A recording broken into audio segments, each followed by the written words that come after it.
कई वर्षों से एक बात मैं आपको निवेदन करता आ रहा हूं कि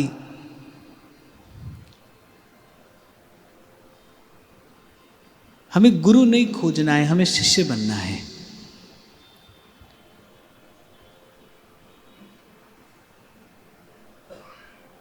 जैसे ही हमारे भीतर पात्र तैयार होता है, प्रकृति अपना कार्य करती है।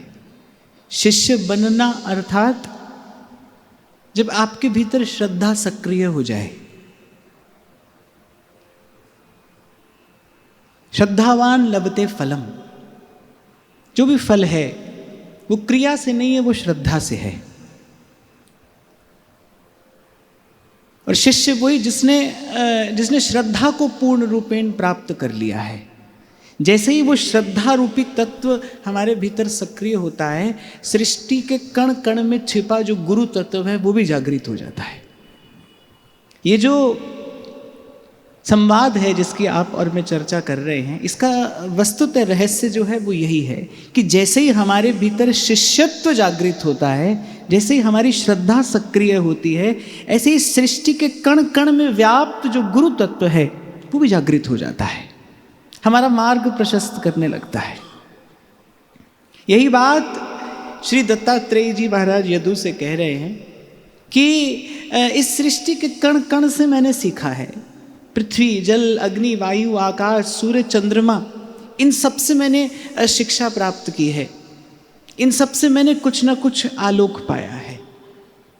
पृथ्वी से क्या सीखा? धैर्य और क्षमा। जल से मैंने सीखा कि कैसे जीवन में मृदुता रहे, स्निग्धता रहे, पवित्रता रहे। अग्नि से मैंने सबको स्वीकार करना सीखा। वायु से क्या सीखा? वायु से मैंने सीखा कि कैसे सबके संग रहकर असंग रहना है। ग्रीष्म ऋतु समझती है वायु हमारे पक्ष में है, शीत ऋतु समझती है वायु हमारे पक्ष में है। ग्रीष्म ऋतु में गर्म हवा चलती है, शीत ऋतु में ठंडी हवा चलती है, पर वायु किसी के भी पक्ष में नहीं है। तो सबके संग रहते हुए कैसे असंग रहना है, ये मैंने वायु से सीखा।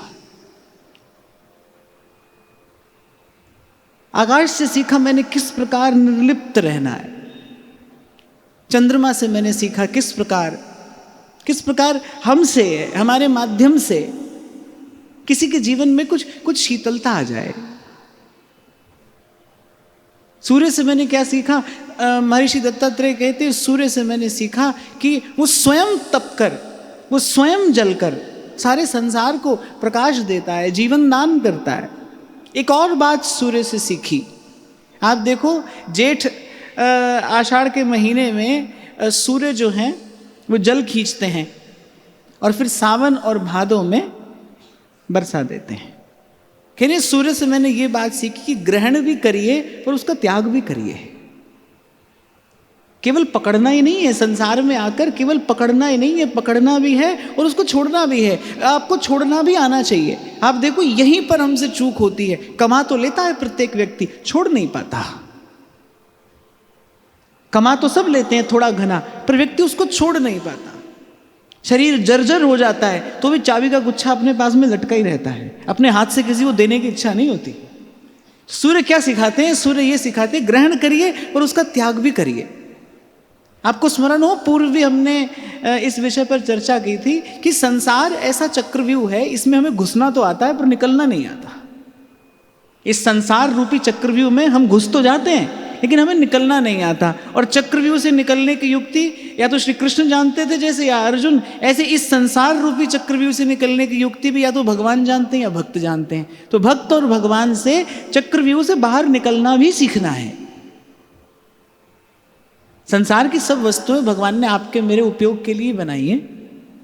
इस संसार में जो कुछ है वो भगवान ने मनुष्य के लिए बनाया है, हमारे उपयोग के लिए बनाया है। तो ग्रहण करिए पर साथ साथ में त्याग की वृत्ति भी हमारे जीवन में हो। हम पकड़े पर हम साथ साथ में छोड़े भी। नियत हो, हमारे भीतर संकल्प हो। हमारे पूर्व के समय में यही व्यवस्था तो थी कि एक समय तक कोई ब्रह्मचारी रहेगा, फिर एक समय तक कोई गृहस्थ रहेगा, फिर उसके समय आने पर वो वानप्रस्थ हो जाएगा और फिर अंत तक तो प्रत्येक व्यक्ति यहाँ सन्यासी हो जाएगा। ऐसी बड़ी सुंदर व्यवस्था थी कि इतने समय के लिए संसार में रहना है, फिर इतने समय के बाद प्रभु की ओर देखना है, और फिर एक समय आने पर चल देना है, ग्रहण भी करना है पर साथ साथ में त्याग भी करना है। तो कह रहे सूर्य से मैंने ये बड़ी महत्वपूर्ण बात सीखी, सूर्य एक समय पर जल खींच लेते हैं, फिर एक समय पर उसे छोड़ देते हैं। तो कुछ पृथ्वी से सीखा, कुछ जल अग्नि वायु आकाश से सीखा, सूर्य चंद्रमा से सीखा, फिर उसके बाद कहते हैं, कह रहे उसके बाद मैंने एक बड़ी सुंदर शिक्षा पाई कबूतर और कबूतरी के एक जोड़े से। अच्छा देखो, संसार की दृष्टि में जिस जिस वस्तु को श्रेष्ठ माना जाता है, अध्यात्म की दृष्टि में, परमार्थ की दृष्टि में उसी को हेय माना जाता है, उसी को त्याज्य माना जाता है। संसार की दृष्टि में बहुत धन हो, बड़ी संपत्ति हो तो कहेंगे बहुत बड़े आदमी है, और परमार्थ की दृष्टि से कोई देखेगा तो बोले उतनी ही चिंता है, उतना ही क्लेश है, उतना ही जीवन में अनर्थ होगा। संसार में विवाह उपरांत अगर किसी का बालक न हो तो व्यक्ति क्या क्या प्रयास नहीं करता, द्वार द्वार पर जाकर माथा रगड़ता है, कोई वैद्य और कोई झाड़ फूंक करने वाला नहीं छोड़ता कि किसी प्रकार संतान हो जाए। और परमार्थ की दृष्टि से देखो तो साधु समझता है भाई पूर्व का लेना देना बचा ही नहीं होगा। संसार में संबंध किसके होते हैं? संसार में संबंध उसी के तो होते हैं जिसका पूर्व का लेना देना अभी बाकी है। जिसका पूर्व का लेना देना बचा नहीं, उसके संबंध क्यों बनने लगे? संबंध होते क्या है? कुछ लेना और कुछ देना, इसी का नाम संबंध है। तो संसार की दृष्टि में जो श्रेष्ठ है, परमार्थ की दृष्टि में वही है, वही त्याज्य है। हम जिसे सुख समझते हैं, परमार्थ की दृष्टि से वही तो दुख का मूल कारण है। क्या नहीं करता है व्यक्ति, पहले परिवार बनाता है, बसाता है, और फिर विपदा पड़ती है तो उसे बचाता है, और भाई यही करते करते मर जाता है। जीवन भर व्यक्ति यही तो करता है। और ये किस कारण करता है? प्रथम दिन जिस दिन हमने ये चर्चा आरंभ की थी, मैंने आपको एक भाव निवेदन किया था। पहला वाक्य व्यासपीठ से आपको निवेदन किया गया था कि जीवन में आने वाले सुख दुख के मूल में पुण्य पाप है, पुण्य पाप के मूल में वासना है, और वासना के मूल में अज्ञान है। ये जो करता है बस वो अज्ञान के वशीभूत होकर करता है। सो माया बस भयो गुसाई, और बंध्यो कीर मरकट की नाई। और जब श्री उद्धव जी को भी भगवान उपदेश कर रहे हैं तो भगवान ने कहा कि संसार में कैसे रहना, बोले ये जो स्वजन और ये जो बंधु हैं इनके प्रति स्नेह और आसक्ति का त्याग करके रहना। आपको स्मरण हो मैंने आपसे कहा था बंधु कौन? जो बिना ही रस्सी के बांध ले उसी का नाम बंधु है।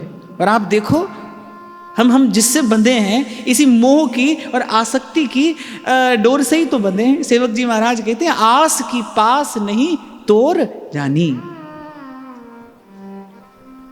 तो कबूतर और कबूतरी का बड़ा सुखी परिवार, बालक भी हो गए। एक दिन दोनों दाना चुगने के लिए गए बच्चों के लिए। पीछे से बहेलिया आया, उसने बच्चों को पकड़ लिया। अब जब अपने बच्चों को विपदा में फंसा देखा तो वो जो कपोती थी वो भी जाल में कूद गई। उस कपोत ने सोचा अरे इनके बिना मैं क्या करूंगा, वो भी जाल में कूद गया। और श्री दत्तात्रेय जी महाराज कहते संसार में रहने वाले जीव की बिल्कुल यही दशा है। बस मोह और आसक्ति के बंधन में बंधा अपार दुख पाता है, अपार दुख पाता है। आप कभी गुरुजनों की कृपा से एकांत में बैठकर विवेक पूर्वक यदि आप इसका चिंतन करोगे, अपने आसपास, अपने घर में, परिवार में, व्यवहार में, अपने संबंधों में आप देखोगे तो आपको दिखाई पड़ेगा भाई कि इसमें केवल दुख ही दुख है। दुखालयम अशाश्वतम।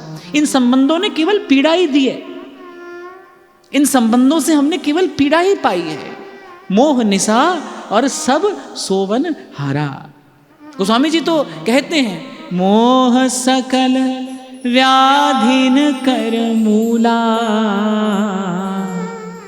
तिनते पुनि उपजई बहुसूला। अब कोई पूछे तो आप क्या कह रहे हैं, घर परिवार छोड़कर चल दें ना? भगवान ने स्वजन बंधु को छोड़ने की बात नहीं की, बोले उनमें जो आसक्ति है उसका त्याग करना। और उस आसक्ति का त्याग होगा कैसे?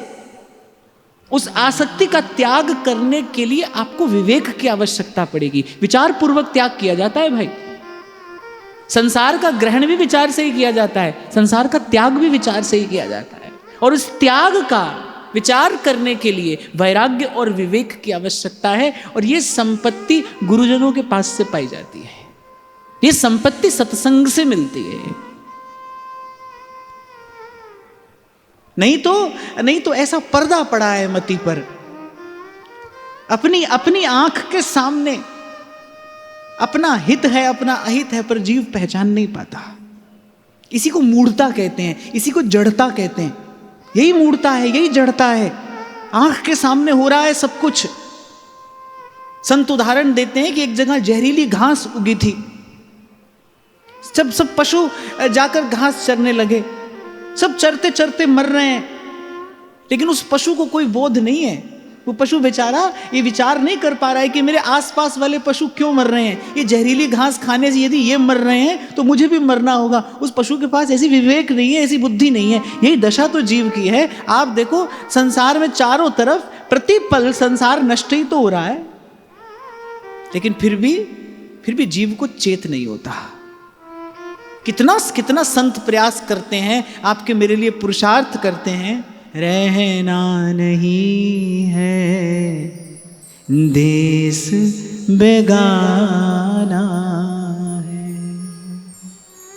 संत बार बार समझाते हैं, चेताते हैं, पर आप देखो कैसी हमारी मूढ़ता है, कैसी हमारी जड़ता है। हमारे हित की बात हमें समझ में नहीं आती। मैं तो कई बार आपसे कह ही देता हूं कि एक बार विचार करो, ये संत आपको मुझे बार बार भजन करने के लिए कह रहे हैं, विवेक पूर्वक, संयम पूर्वक और धर्म के पालन पूर्वक रहने के लिए कह रहे हैं, इसमें इनका क्या हित है? इसमें इनका क्या लाभ है? लाभ तो आपका मेरा है, हित तो हमारा है। अपने हित का विचार न कर पाना, इसी का नाम मूढ़ता है। और संत कह रहे हैं इसी मोह की निद्रा में जीव सो रहा है, और इस मोह निद्रा से जागने की युक्ति क्या है? महामोह तम पुंज जासु वचन रवि करहि निकर। एक और बात भाई, बड़ी गहरी निद्रा है। गहरी नींद में कोई सोया हो तो कभी कभी एक आवाज से नहीं जगता, दो से नहीं जगता, और कभी कभी तो उसको झंझोड़ कर उठाना पड़ता है। और कुछ महारथी तो ऐसे होते हैं उठ के फिर सो जाते हैं। ऐसा भी होता है, मैंने ऐसे जन भी देखे हैं। ऐसी नींद में सोते हैं, वो पहले तो उन्हें झंझोड़ कर उठाओ, उठेंगे और फिर सो जाएंगे। तो ऐसी ही मोह निद्रा में जीव सोया है, प्रगाढ़ निद्रा। और संत कह रहे ये जो मोह है, कह रहे मोह सकल व्याधिन कर मूला। तो महर्षि दत्तात्रेय कह रहे इस कबूतर और कबूतरी के जोड़े को देखा मैंने, किस प्रकार पहले संसार को रचाया, किस प्रकार पहले अपना संसार बसाया, और फिर उस संसार को बचाते बचाते व्यक्ति स्वयं समाप्त हो गया। पहले संसार बनाया, उसे बसाया, और बचाते बचाते व्यक्ति स्वयं समाप्त हो गया। तो रहना तो है भाई संसार में, रहना तो है, पर सावधानी पूर्वक रहना है। और ये जो अभी आपको मैंने निवेदन किया ना कि सूर्य से क्या सीखा, ग्रहण भी सीखा और सूर्य से त्याग भी सीखा। अपनी बुद्धि में इस विचार का दीपक हमेशा जलाए रखिए कि जो मिला है वो जाएगा। और आप इसको अनुभव करके देखिए, यदि आप बार बार इसका विचार करेंगे ना, चाहे वो व्यक्ति हो, वस्तु हो, कुछ भी हो, जो ये जो मुझे मिला है ये जाएगा, आप देखेंगे उसमें फिर आसक्ति नहीं होती। आप बच जाएंगे, बड़ी पीड़ा से बच जाएंगे। और देखो, कल भी हम चर्चा कर रहे थे कि संसार का रोग जीव को लगा है, और इस रोग की औषधि हरि का नाम है, हरि का भजन है। ये बात आज समझ में आ जाए या ये बात कभी किसी जन्म में समझ में आए, पर सत्य तो यही है भाई। और मैंने आपसे निवेदन किया था कि जो बात आप स्वयं अपनी आंख से न देख सको, जिस बात का अनुमान करने की बुद्धि भी हमारे पास में ना हो, उस बात को गुरुजनों की बात मानकर समझने का प्रयास करना चाहिए। हमारे पास बुद्धि ना हो, हमारे पास विवेक ना हो, फिर गुरुजनों की बात मान लेनी चाहिए। तो कहते हैं देखा मैंने संसार के जीव की क्या दशा है, इस मोह की अग्नि में, इस मोह के बंधन में पढ़कर किस प्रकार जीव स्वयं को नष्ट करता है, बार बार करता है। पुनरपि जन्मम पुनरपि मरणम और पुनरपि जननी जठरे शयनम। भज गोविंद भज गोविंद गोविंद भज मूढ़ मते। फिर कहते हैं मैंने अजगर से भी सीखा। अजगर के लिए तो 2 पंक्तियां आप सबने सुनी होगी ना, अजगर करे न चाकरी और पंछी करे न काम और दास मलूका कह गए सबके दाता राम। अजगर कैसा है, माने वो बहुत व्याकुल नहीं होता, संसार की वस्तु पाने के लिए बहुत हाथ पैर नहीं चलाता है, वो मिल जाता है उसे कभी कभी कुछ। तो यही देखकर श्री मलूकदास जी कहते हैं कि दास मलूका कह गए सबके दाता राम। ये 2 पंक्तियां क्यों कही, बोले जो बिल्कुल हाथ पैर नहीं हिलाता, बोले देने वाला तो उसको भी देता है, भूखा तो वो भी नहीं रहता। जो पड़ा ही है, जो बिल्कुल जड़ है और पड़ा है, कुछ नहीं करता, बोले पेट तो वो उसका भी भरता है। अच्छा एक और बात, पीने के लिए अगर कोई पानी चाहे तो सदा है, सर्वदा है, सर्वत्र है। लेकिन अब कोई कहे कि भाई बहुत बढ़िया ब्रांड की बोतल ही पीनी है, उसको तो भाई व्याकुल होना पड़ेगा। तो संत कहते हैं जीवन के निर्वाह के लिए जितना आवश्यक है उतनी व्यवस्था तो प्रभु ने बड़ी सहजता से की है, सबके लिए की है। जीव व्याकुल किसके लिए होता है, भोग के लिए व्याकुल होता है।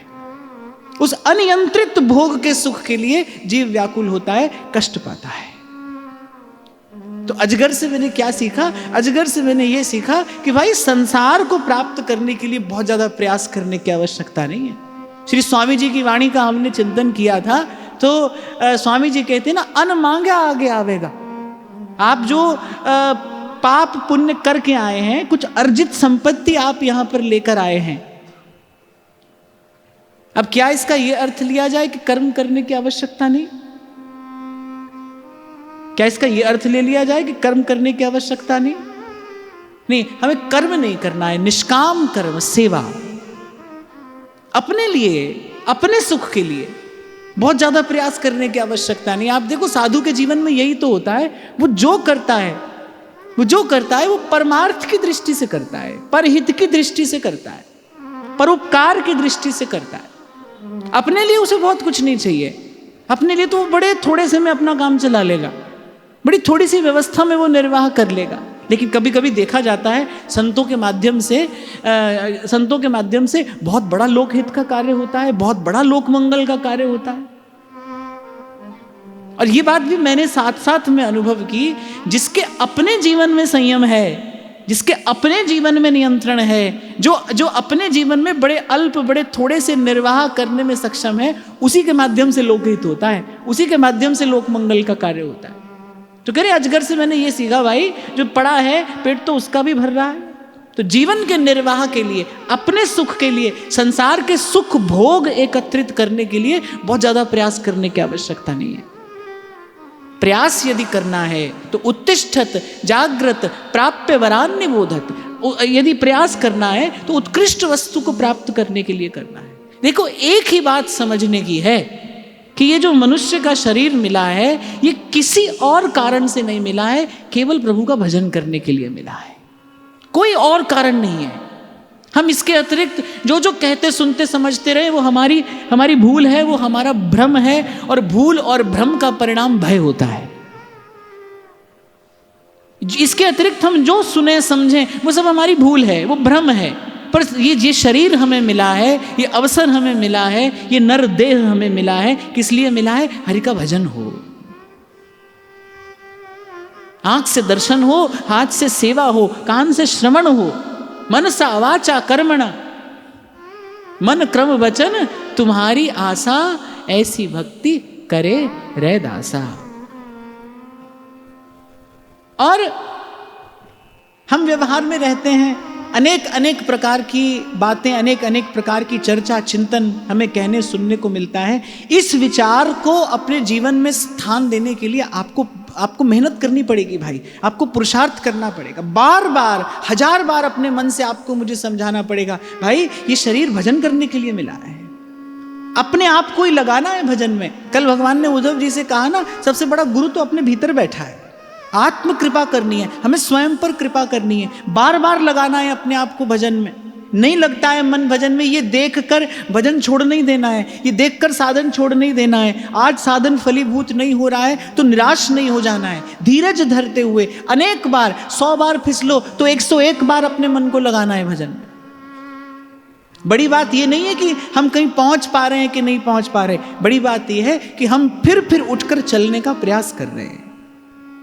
कोई बात नहीं, नहीं लगता है साधन में मन, कोई बात नहीं, गलती होती है, भूल होती है, कोई बात नहीं। मैंने कहा कि 100 बार फिसलो तो 101 बार अपने मन को लगाना है, पर भजन में लगाना है भाई,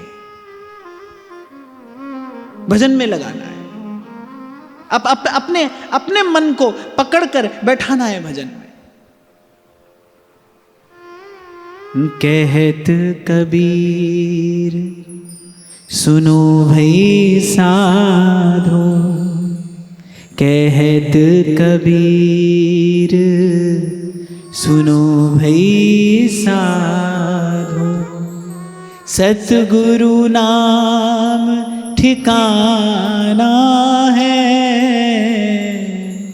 सतगुरु नाम ठिकाना है, रहना नहीं है देश बेगाना है। पूर्व भी मैंने शायद कभी आपको सुनाया था ना कि जब श्री सहजोबाई जी का विवाह का प्रसंग आया तो सखियां उनका श्रृंगार कर रही थी, उनके केश गूंथ रही थी और वो मन में बड़ी व्याकुल, क्योंकि संसार की ओर देखने की भी इच्छा नहीं है। अपने गुरुदेव से मन ही मन सतत प्रार्थना कर रही है कि इस संसार रूपी इस दुष्चक्र में पड़ने से पहले मुझे बचा लीजिए। हम बालक तुम माए हमारी, पल पल माए करो रखवारी। और प्रभु को चाहने के, प्रभु को पाने के लिए चाहिए क्या? प्रभु को पाने के लिए प्रभु की चाह चाहिए, प्रभु को पाने के लिए प्रभु को पाने की इच्छा चाहिए। तो वो इच्छा उनके हृदय में पूर्ण थी। और कहते हैं गुरु आए और गुरु ने बस 2 बात कही कि सहजो तनिक सुहाग को तैने कहा गुथायो शीस। उस क्षण भंगुर सुख के लिए श्रृंगार करने की क्या आवश्यकता है? सहजो तनिक सुहाग को तैने कहा गुथायो शीस।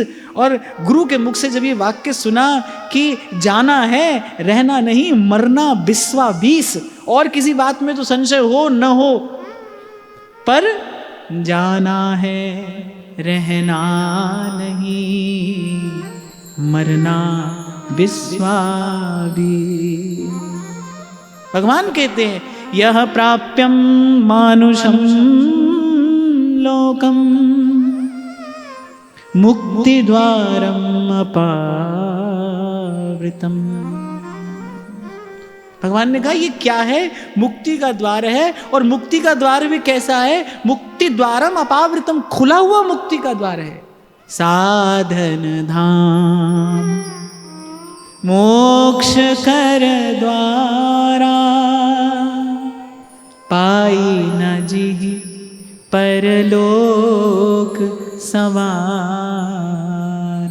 ये अवसर पाकर भी अगर कोई चूक जाए तो फिर ध्रुवदास जी कहे तहा को रहिए रोए, वो अभागा है। भगवान ने कहा कि जिसे ये लोक मिला, जिसे ये अवसर मिला, मुक्ति द्वारम अपावृतम, खुला हुआ मुक्ति का द्वार है, कुछ भी नहीं करना है। और जिस युग में आप और मैं यहाँ बैठे हैं, यहाँ इससे सरल विधि तो किसी समय उपलब्ध हुई ही नहीं। भक्तमालकार कहते हैं और जुगनते कमल नयन कलिजुग बहुत कृपा करी। कुछ भी नहीं करना है, कुछ भी नहीं करना है।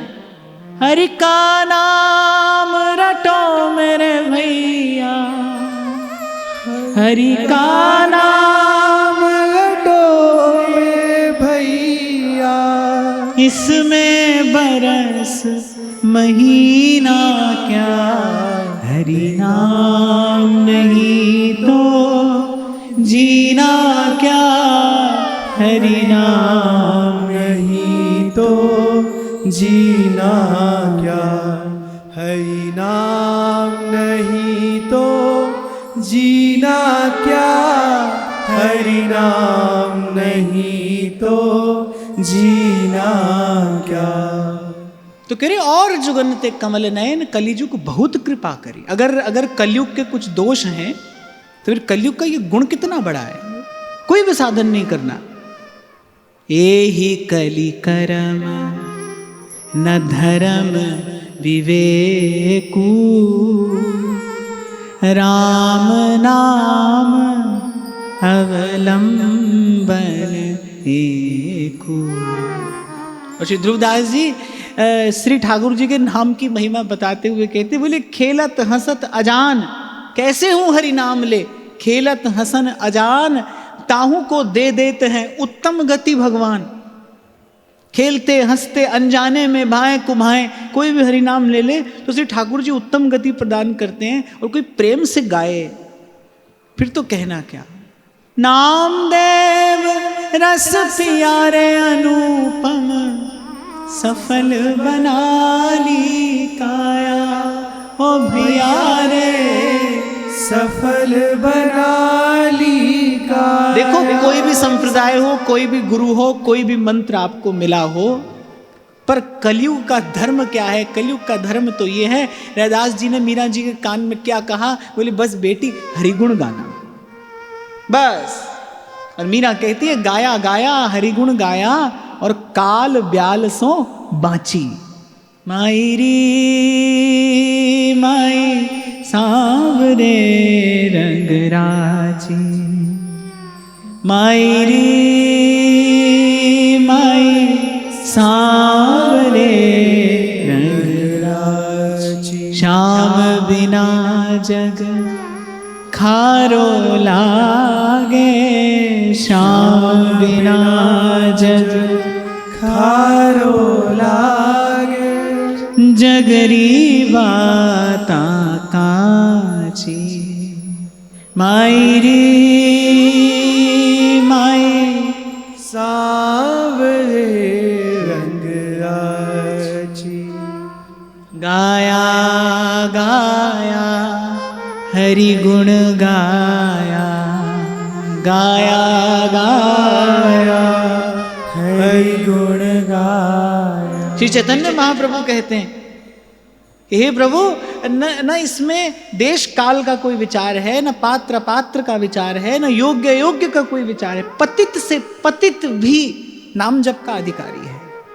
मैली कुचैली अवस्था में भी आप और मैं कोई साधन कर सके न कर सके, पर नाम का आश्रय लिया जा सकता है, नाम का आश्रय लिया जा सकता है।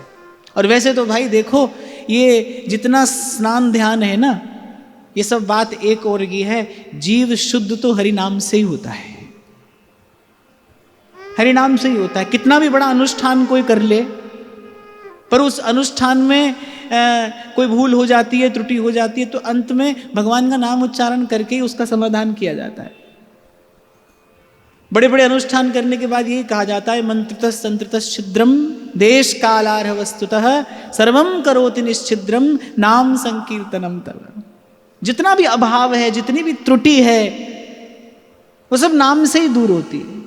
तो इसीलिए मैंने कहा कि आपका कोई भी गुरु हो, कोई भी संप्रदाय हो और कुछ भी हो, पर सार की बात यही है, गाया गाया हरि गुण गाया, गाया गाया हरि गुण गाया। गाया गाया हरि गुण गाया, गाया गाया हरि गुण गाया। गाया गाया हरि गुण गाया, गाया गाया हरि गुण गाया। गाया गाया हरि गुण गाया, गाया गाया हरि गुण गाया। गाया गाया हरि गुण गाया, गाया गाया हरि गुण गाया। गाया गाया हरि गुण गाया, गाया गाया हरि गुण गाया। काल ब्याल सो बाची, माई री माई सांवरे रंग राची, माई रे माई सांवरे रंग राजी। एक बार सब कहिए।